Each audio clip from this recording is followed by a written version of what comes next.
நெஞ்சமெல்லாம் நிறைந்திருக்கும் ஆசிரியர் சான்றோர்களே, உயர்ந்த கனவுகளுடன் உலா வந்து கொண்டிருக்கும் உன்னத நண்பர்களே, உங்கள் அனைவருக்கும் என் அன்பான வணக்கம். அன்பு நண்பர்களே, நாம் ஏதேனும் ஒரு துறையில் சிறந்து விளங்க வேண்டாமா?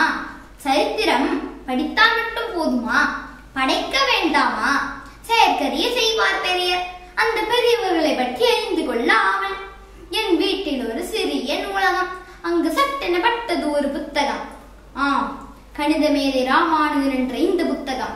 இந்த புத்தகத்தை எழுதியவர் சாந்தகுமாரி என்னும் முதுகலை ஆசிரியர். சென்னை சீதை பதிப்பகத்தால் வெளியீடு. இந்த புத்தகத்தில் எனது மனம் கவர்ந்த சில நிகழ்வுகளை உங்களுடன் பகிர்ந்து கொள்வதில் மகிழ்ச்சி அடைகிறேன்.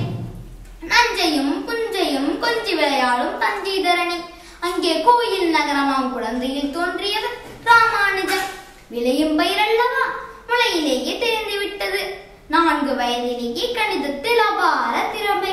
1, 2, 3 என்பதெல்லாம் நம் கண்களுக்கு சாதாரண எண்கள். உறக்கத்தில் தோன்றும் கனவில் கூட அவை ராமானுஜர் கண் முன்னே நாட்டியம் ஆடுகின்றன.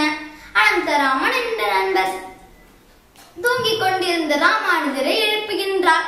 ஐயோ அனந்தராமா, புதிருக்கு விடை காணும் முன்பே எழுப்பி விட்டாயே என்று ஆதங்கப்படுகிறார் ராமானுஜர். அவர் உண்ணுவதற்கோ உறங்குவதற்கோ நேரம் ஒதுக்கியதில்லை. ஸ்லேட்டும் குச்சியும் எப்போதும் பக்கத்திலேயே வைத்திருப்பார். திடீரென தோன்றும் கணித விடைகளை உடனே குறித்துக் கொள்வார். அவர் எழுதி வைத்துள்ள சூத்திரங்களுக்கு விளக்கம் தெரியாமல் விழுவி திங்கி நிற்கிறார்கள் இன்றைய கணித வல்லுநர்கள். அவரது திறமையை பாராட்டிய லண்டன் சொசைட்டி ஆண்டொன்றுக்கு 3750 ரூபாய் அளிக்க முன் வந்தது. இதை அறிந்த ராமானுஜர் 60 ரூபாய் மட்டும் தாய் தந்தைக்கு அனுப்பும்படியும் மீதியை ஏழை மாணவர்களின் கல்வி செலவிற்கு பயன்படுத்தும்படியும் கோரியுள்ளார். இதை படித்த போது என் கண்கள் குளமாயின. இந்த சமுதாயத்தின் மீது எவ்வளவு அக்கறை அவருக்கு! எல்லாவற்றுக்கும் மேலாக அவர் ஒரு தீர்க்கதரிசி, கைரேகை நிபுணர். என் கைரேகைப்படி 32 ஆண்டுகள் 5 மாதங்கள் மட்டுமே இந்த மண்ணில் வாழ்வேன் என்று கூறியிருந்தார். மிகச்சரியாக அத்தனை நாட்களே அவர் வாழ்ந்தார். சுவையான ஆரம்பம், சுமையான முடிவு. முடிவை படிக்கும் போது கனத்த இதயத்தோடு கண்ணீர் சிந்தினேன்.